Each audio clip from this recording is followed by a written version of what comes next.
Constancia Mexicana. Bueno, esto es una joya histórica, pero espérame, del patrimonio de la humanidad. De ese nivel estamos hablando.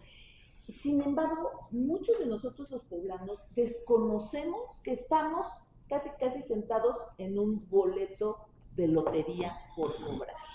Y eso, híjole, es bien doloroso y por eso es necesario hablarlo.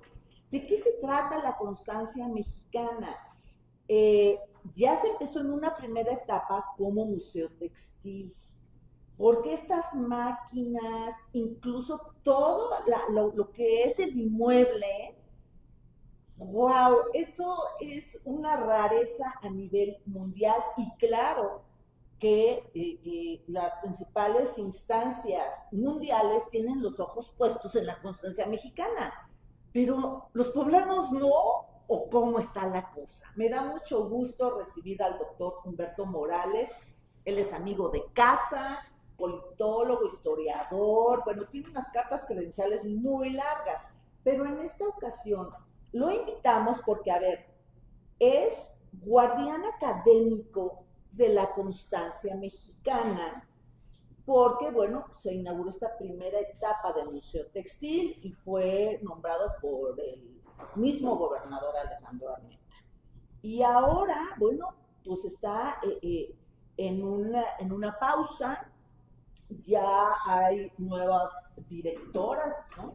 Nuevas funcionarias que están al frente, tanto de museos de Puebla como de la Constancia Mexicana, etcétera. Entonces, bueno, vamos a hablar con un experto. Bienvenido, Humberto, ¿cómo estás? ¿Qué tal, Erika? ¿Cómo estás? Pues nada, aquí de regreso a tu casa, ya Es la tuya también. teníamos un ratito que no nos veíamos, pero aquí estamos como siempre. Pues mira, gracias por la invitación a tu auditorio. Yo creo que la constancia mexicana tiene ahí un anatema, ¿no? Que es el anatema de la palabra constancia. ¿Por qué? Porque ha habido constancia en los últimos 20 años por lo menos de una cantidad enorme de colegas, académicos, gobernadores que han pasado por Puebla en los últimos 25 años, que todo el mundo habla con constancia de la constancia mexicana. Pero una cosa es hablar con constancia y otra cosa es resolver el problema de por qué la primera fábrica textil mecanizada de América Latina, que llegó a estar en la lista indicativa de la UNESCO del 2004 al 2012, salió de la lista por la puerta de atrás porque no se cumplió con una serie de prerrogativas que UNESCO le pidió a los gobiernos de Puebla del 2004 al 2012 para que pudiera continuar en esa lista indicativa y pudiera pasar a la etapa de ser declarada Patrimonio de la Humanidad. Ajá. Nos perdimos ese primer billete de la lotería. Entonces, a partir del 2012... Oye, pero ¿cómo? O sea, ¿lo perdimos? Claro. O sea, ¿por qué? Ya estábamos en la lista indicativa, sí, para ser nombrado Monumento de la UNESCO. Uh-huh.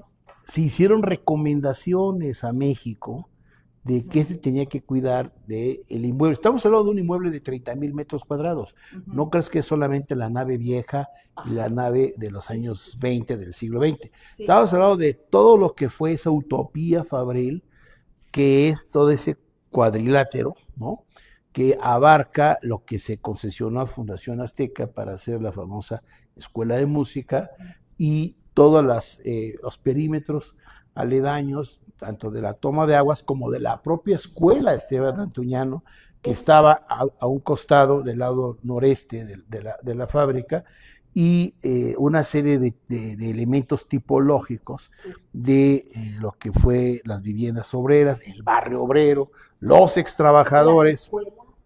Claro, las escuelas. Todo eso estaba contemplado en el polígono de la propuesta a la UNESCO.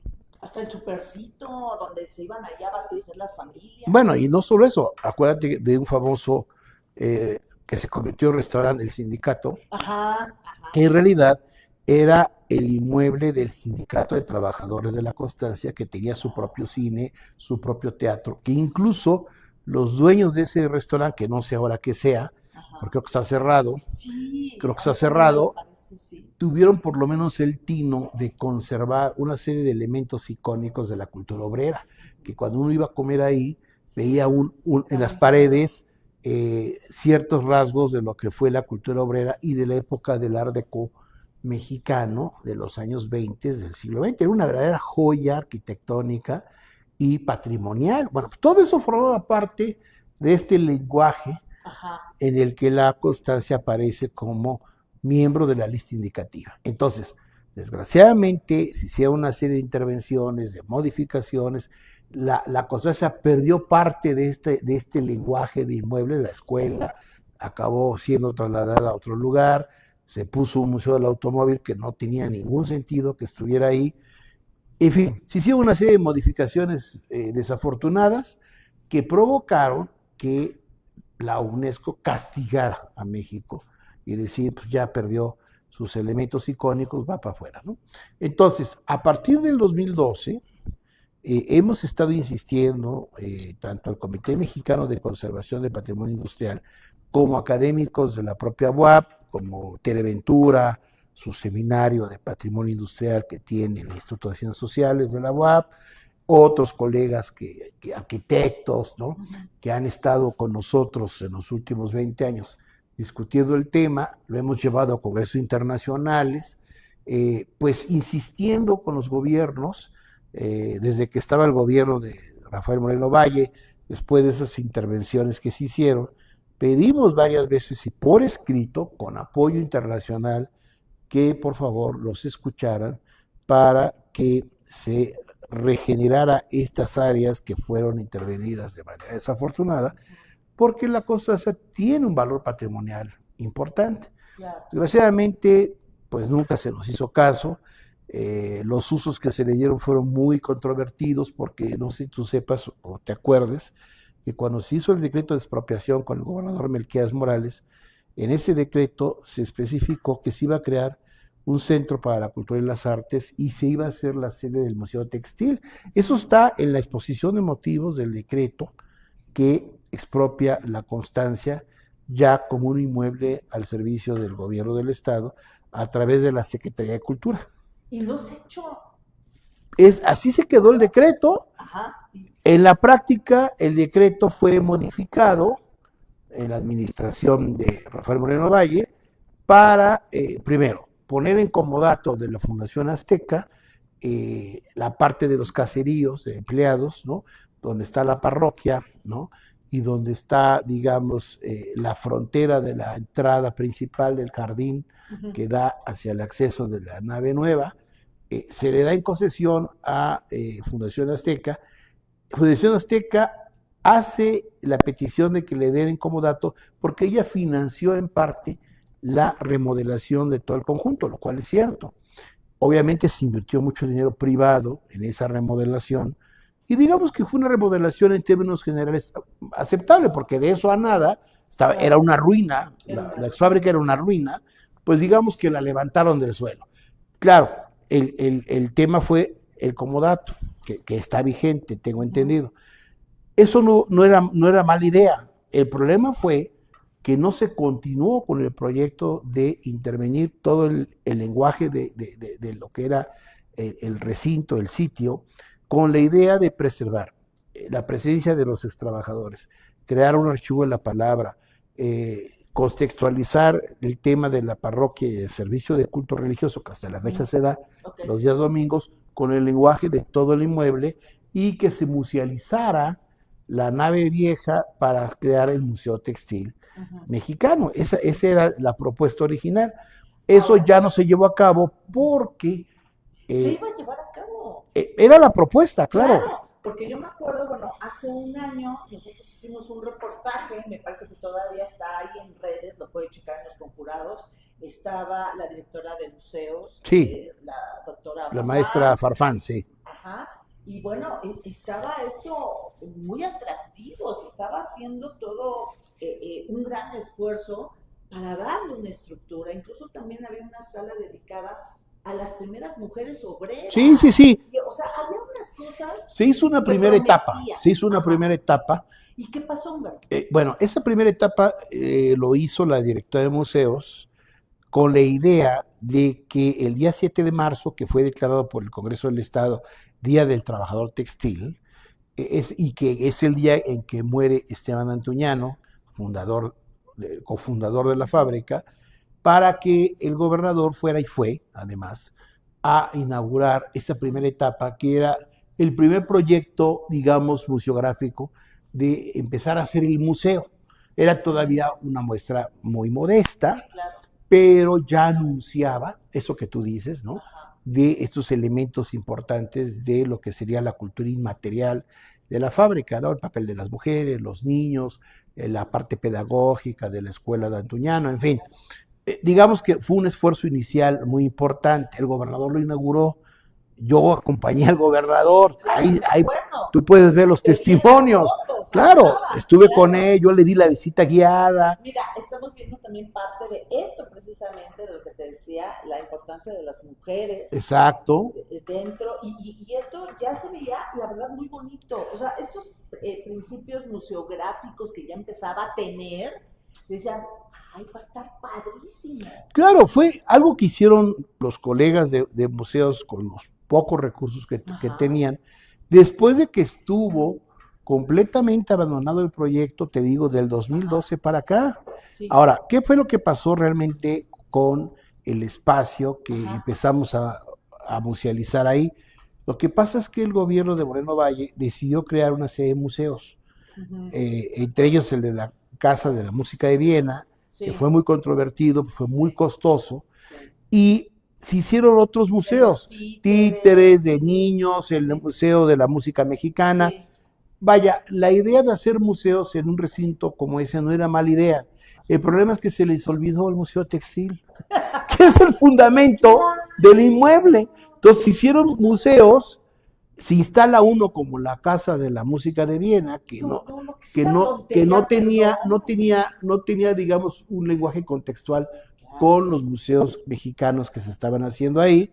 Digo, yo no tengo nada en contra de que se traiga un museo de música de origen austriaco a México, pero se pudo haber hecho en otro lado, Por eso nos con otro quitaron presupuesto. están en la lista del patrimonio. Pues claro, porque se desvirtuó en la idea Claro. original del inmueble. Se puede reusar un inmueble histórico hasta pueden hacer un hotel, no pasa Claro. nada, pero lo que tienes que respetar es el lenguaje icónico del sitio, que es uno de los principios fundamentales que te pide la UNESCO. La UNESCO te pide originalidad, excepcionalidad, impacto social y su integración a lo que viene siendo el testimonio de la memoria inmaterial, ¿no? Que es la cultura obrera, la cultura del trabajo.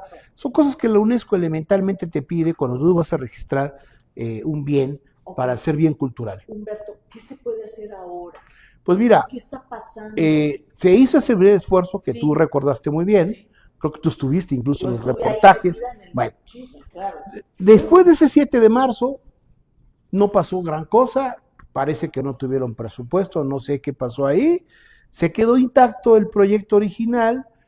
No se logró limpiar lo que había quedado de la Casa de Música de Viena, porque hasta el año pasado creo que se canceló ya el contrato finalmente, Sí. pero quedó prácticamente las instalaciones de ese viejo museo y ya no se avanzó más, no se hizo nada, y viene este año, este 7 de marzo, pues ya ni siquiera hubo festejo, ¿no? Nada. O sea, es el Día del Trabajador Textil. Claro, ya. Parece que al Congreso del Estado también se le olvidó que yo he hecho un decreto, ¿no? Para conmemorar este acto, ni siquiera se hizo un evento, salvo una pequeña conmemoración muy modesta por iniciativa de don Aurelio Leonor, que era el director de museos, que junto con la encargada de la constancia, esta antropóloga Yasmín, que la verdad hizo lo que pudo ella por mantener a flote el inmueble sin presupuesto, Claro. decidieron hacer un pequeño homenaje por el 7 de marzo de lo que ha sido la constancia para los trabajadores. Hicieron un montaje muy bonito, invitaron a exobreros, a sus esposas, incluso hicieron un montaje de la alimentación popular de la constancia. A mí me invitaron a una conferencia con colegas de la UAP, también de mi universidad, del Instituto de Ciencias Sociales. Estuvo ahí Tere Ventura, este joven Sergio Rosas, en fin, a hablar sobre Esteban Antuyano. Les dimos una serie de conferencias, pero fue todo lo que hubo. Y eso era porque tenía muy poco presupuesto, museos, y fue todo, Okay. no hubo más. Humberto Morales, guardián académico de la constancia mexicana, y hablando precisamente de este museo textil que se quedó en una primera etapa y después no se supo más. ¿Qué es lo que viene? Pues mira, yo como guardián, ¿qué vas a hacer? O sea, ¿cómo viene la pichada? Pues mira, la verdad es que yo ya presenté 2 veces el proyecto museológico completo de cómo se puede leer el Museo Textil de la Constancia. Claro, a esa curaduría después se tiene que hacer el montaje museográfico. En realidad, la parte más barata del proyecto es la que yo estoy presentando, que es la museología y la curaduría. ¿Por qué? Y es lo más difícil. Es difícil porque es investigación especializada, claro, pero esa investigación yo ya tengo la propuesta completa. Hemos trabajado en eso más de 20 años, ¿no? He presentado ya en coloquios internacionales muchos avances. Ya hasta me da pena con mis colegas extranjeros, porque yo soy miembro del comité científico del Comité Internacional de Patrimonio Industrial, y mis colegas en Europa y en Asia me dicen, oye, ¿cuándo vamos a ir a la Constancia a ver ese gran museo que nos has presumido? ¿Cuándo vamos a ir a ver? No, entonces les digo, pues es que ¿saben qué? Mire, se hizo un primer montaje, pero ya saben, ha habido problemas de presupuesto en México, la cosa se ha complicado, estamos todavía insistiendo en el proyecto. Apenas en el reportaje que me acaba de hacer el favor de sacar la universidad, ¿no? El Departamento de Comunicación, se ve ahí un reportaje de una visita que hice yo en marzo de este año a la Sociedad Escocesa de Patrimonio que dirige el ingeniero Mark Watson, que es el ingeniero que logró que la primera fábrica textil de Escocia, de New Lanark, se convirtiera en patrimonio de la UNESCO en el 2005. Y él fue mi guía, fue el que me llevó a ver New Lanark, y yo le expliqué el proyecto de la Constancia, que él ya lo conocía de hace años, porque yo los puse por primera vez en un congreso en Europa también, y me decía, nosotros como sociedad científica, pues te echamos la mano. Claro. ¿Qué hay que hacer? Nosotros ya tenemos experiencia en sitios textiles que se han vuelto patrimonio de la UNESCO. Doctor Humberto Morales. Entonces, ¿qué hay que hacer? Permíteme, nada más para terminar la idea. Hicimos ese reportaje que ya la gente lo puede ver. Sí. Yo ya le enseñé a Mark Watson y a otros colegas de TIC Internacional mi proyecto museológico, y me dicen, pues está muy bien, pero ¿qué va a pasar? Le digo, bueno, estoy esperando que el gobierno, claro, estoy esperando que el gobierno del estado, y ahora que hay nuevas funcionarias al frente de la Constancia, pues por lo menos me escuchen, ¿no? Que me inviten a decir, a ver, ¿qué es lo que usted tiene, no? Y ver si se convencen, ¿no? De que empecemos primero con esa etapa y después ya hacer la inversión mayor, que es toda la intervención museográfica, que implica limpiar los restos de la Casa de Viena, que ya ese contrato ya terminó, pero hay que desmontar, hay que hacer todo un trabajo serio de museografía que requiere un equipo, ¿no? Que yo también lo puedo sugerir, y además tengo asesores internacionales que pueden venir a hacer un dictamen de cómo instalar la museografía. O sea, no hay que inventar ningún hilo. ¿De cuánto estamos hablando? Mira, yo, la parte museológica y curaduría, que es la pura investigación, en los 2 veces que he presentado el proyecto, estamos hablando de no más de $1 millón. No más. ¿Sí? Bueno. Pero ya la parte museográfica, pues, si queremos calidad, si queremos que haya una intervención que cumpla con las normas mínimas que nos va a pedir la UNESCO, porque eso ¿qué implica?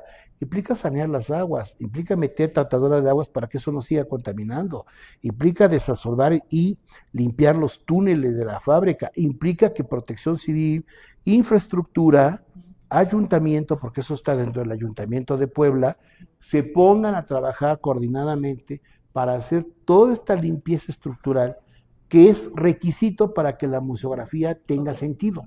Entonces estamos hablando nada más de museografías, pues estamos hablando que la inversión puede variar entre los 10, 20 millones de pesos. Nada más en una museografía de calidad que, ojo, no solamente incluye la nave vieja, que ahí podría estar instalado el museo base. Implica musealizar Ok. todo el sitio.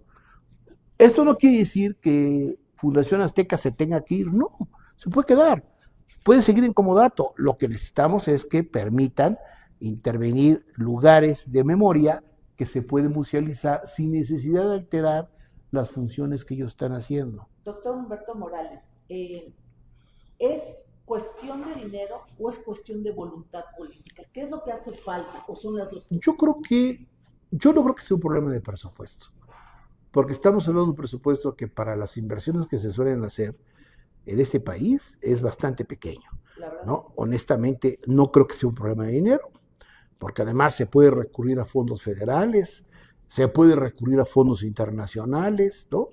O sea, yo creo que es más un problema de que no se ha entendido, quizá el propio gobierno no ha tenido la información bien procesada, no la ha sabido llegar bien. sí. Probablemente el gobernador se quedó con la idea inicial, pero después ya nadie le dijo Hay que exactamente seguirle por aquí. por qué hay que seguirle.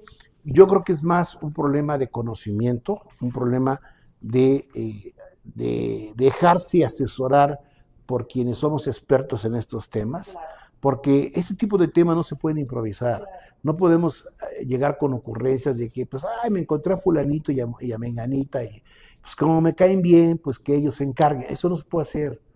O sea, eso es imposible. Oye, hay nuevos funcionarios aquí y eso es importante destacarlo. Uno es María Fernanda Cruz, que ella es la nueva directora de museos, y otra funcionaria es Kenia Martínez Ortega, quien va a estar al frente de la Constancia Mexicana. ¿Qué sabes de ellas? Te lo pregunto a ti porque eres un experto en la materia. ¿Qué sabes de ellas? ¿Son nuevas funcionarias? ¿Ya hablaron contigo? ¿No han hablado? ¿Cuál es la perspectiva que tenemos respecto? Bueno, conmigo no se ha acercado ninguna de ellas. Yo me enteré apenas de que las habían nombrado, una en lugar del maestro Aurelio Leonor, con quien yo ya había platicado, yo ya le había mandado mi proyecto. La otra funcionaria, no, Kenia Martínez o Ortega. sea, yo no conozco a ninguna de las dos se ha acercado conmigo, no, no he recibido ninguna, pues, señal, ¿no? De que, oiga, queremos platicar con usted, no.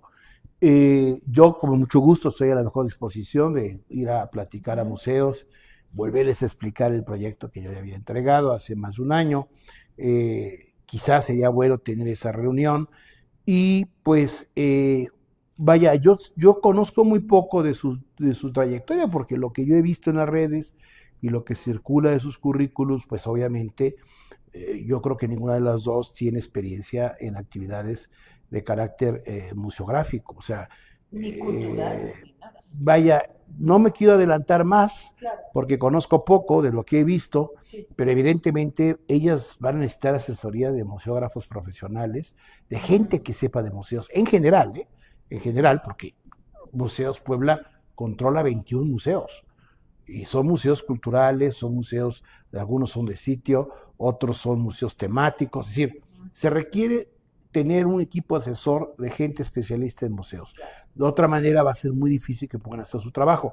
Y en el caso de la encargada de la Constancia, pues ella tiene que lidiar con los 7 museos que dejaron ahí, de los cuales son 6, porque uno ya no existe, que es la Casa de Música de Viena, y ahí es donde se supone que está el proyecto textil. Entonces, pues yo creo que la encargada va a tener también necesidad de asesorarse de manera profesional.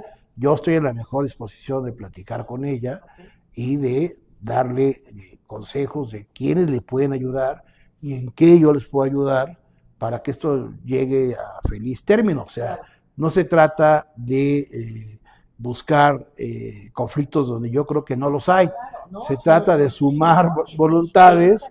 Se claro. trata, que además esto también les va a servir a los funcionarios y a las funcionarias nuevas pues, para hacer mejor su trabajo, Claro, ¿no? Entonces, yo como se lo decía a los anteriores directores de museos y que lo comenté también al secretario de Cultura no hace mucho, a Fritz Glockner, ¿no? Yo no vengo con la intención de quitarle la chamba a nadie, ¿no? Yo trabajo para la Autónoma de Puebla, soy investigador, soy profesor universitario, en fin, ¿no? O sea, no, no me Eres interesa, conferencista o internacional, sea, te vas cada ratito a tengo una Europa, trayectoria internacional sí, claro, reconocida, por no supuesto, tengo necesidad de quitarle la chama a sí, nadie, por supuesto. ¿no? A mí lo que me interesa es que escuchen, vean y se convenzan de la bondad de estos proyectos y que se lleven a cabo. Ahora, si en última instancia se decide, no sé, a nivel del gobierno o de museos, que ellos quieren montar su propio equipo para hacer el trabajo, bueno, yo no tengo inconveniente, pero por lo menos saber qué van a hacer y con quiénes lo van a hacer, Claro. si no tienen interés de que yo les encabece un proyecto para el cual ya tengo una larga experiencia y que además tengo un equipo Y eres de profesional. los pocos, o sea, esto a lo mejor no lo vas a decir tú, pero yo estoy obligada a comentarlo. Eres de los pocos mexicanos, fíjate, a nivel nacional, que tienes esta especialización en patrimonio industrial De hecho, y a nivel mundial. la fundamos, esa especialidad no existía en México, la Exacto, fundamos en el 1996. exacto. No, y a nivel mundial también son muy poquitos. Y esos poquitos, uno de ellos es el doctor Humberto.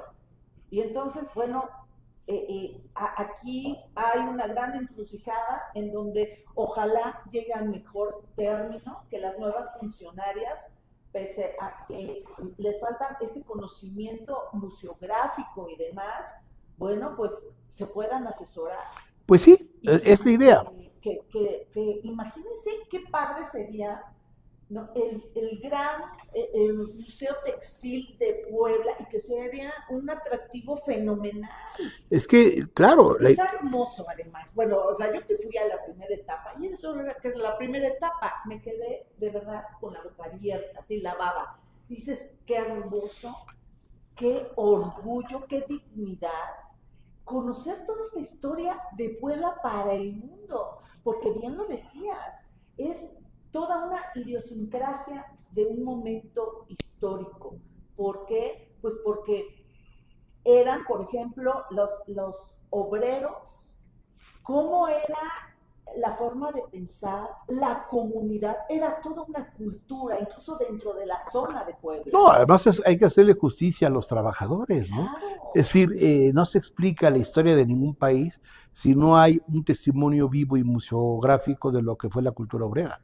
Las grandes capitales se han construido con la mano de obra de cientos de miles de personas. Puebla Y es lo que Puebla, es, gracias a la y, constancia. y Vamos a Puebla, ponerlo así. bueno, sí, Puebla empezó siendo la primera ciudad industrial y manufacturera del siglo XIX, Claro. precisamente porque el modelo de la constancia sirvió de ejemplo para el resto del país, que eso es lo que le da el valor patrimonial. Yo he escuchado a Claro. veces colegas que me dicen, no, pero es que la constancia ya perdió su sentido No, original, pero hicieron intervenciones indebidas. Digo, a ver, aún con las intervenciones indebidas, ese es un patrimonio que si se sabe leer y se sabe explicar y ante se el sabe mundo, es rescatar, totalmente patrimonial. claro. ¿Por Eso qué? sería Porque maravilloso. es el ejemplo más importante histórico en las Américas, Uh-huh. junto con el corredor fabril de Boston, en Massachusetts, de lo que fue el camino a la fábrica en América Latina Claro. y de una clase obrera que, a diferencia de los trabajadores europeos que emigraron a las fábricas de Boston y después a Uh-huh. Canadá, en el caso de México eran de origen indígena. Uh-huh. Nosotros no importamos mano de obra europea para crear nuestra propia industria, fue Uh-huh. totalmente nativa. Y eso es algo que a la UNESCO le llama la atención. Cuando yo platico con mis colegas europeos y les digo, a ver, a diferencia de, están ustedes acostumbrados a hablar de la industrialización, la gran revolución industrial, ¿no? Trabajadores Ajá. ingleses, americanos, en Francia, ¿sí? Muy bien, pero muchos de esos trabajadores, sobre todo en América, pues eran migrantes que venían huyendo de la pobreza europea, se fueron a Boston, se fueron a Massachusetts, se fueron a otras partes de Canadá y formaron los imperios fabriles de estos países. Y en Europa también hubo un trasvase de migraciones entre distintas culturas europeas que van a formar lo que se conoce como la época de las manufacturas. Pero en el caso de México y de muchos países de América Latina, va a ser la mano de obra autóctona la que se va a convertir de campesino a obrero durante todo el siglo XIX. Son los que van a levantar estas fábricas, Claro. son los que van a levantar la urbanización de este país. Entonces, si nosotros no le hacemos homenaje a ese testimonio, pues estamos completamente olvidados de nuestra historia y de nuestra tradición fabril. México no es solamente patrimonio de la UNESCO por las catedrales o por la belleza de Puebla, la Ciudad de México, por las pirámides prehispánicas. México también es patrimonial porque también hicimos un camino precoz hacia la industrialización, que es lo que a veces se olvida. México no nada más, México no es solamente artesanías. Claro, y ¿no? esto está en Puebla, porque no en el resto de los estados. Es el modelo. Existe. Vaya, digamos que se replicó lo que se hizo en la Constancia, se replicó en Monterrey, se replicó en Sonora, en la frontera con Chiapas y por supuesto en la Ciudad de México. Tú vas a encontrar, donde tú veas una fábrica textil vieja en cualquier parte del país, vas a ver un estilo constructivo, un paisaje semiagrario que te va a recordar inmediatamente la Constancia mexicana. Claro. Pero eso no se ha visto. Y se necesita hablarlo, y se necesita un impulso, y se necesita seriedad, por Dios. Pues de verdad, muchísimas gracias, doctor Humberto Morales. Ahora te presento como guardián académico de la Constancia Mexicana.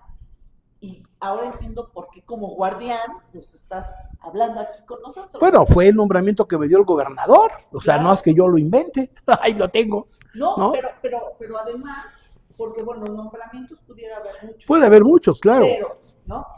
El bagaje que hay en los estudios, la preparación, también los nexos internacionales para rescatar un patrimonio de la humanidad ante la UNESCO no es un enchilametro.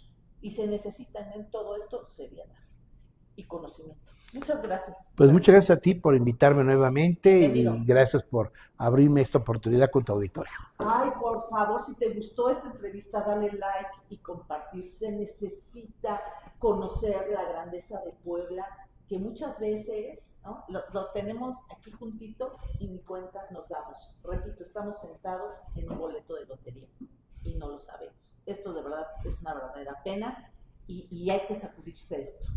Muchas gracias. Si te gustó esta entrevista, te decía, pues dale like y compartir. Sigue nuestras redes sociales y checa el portal de Los Conjurados porque te va a gustar. Pasa una excelente tarde. Besitos. Bye.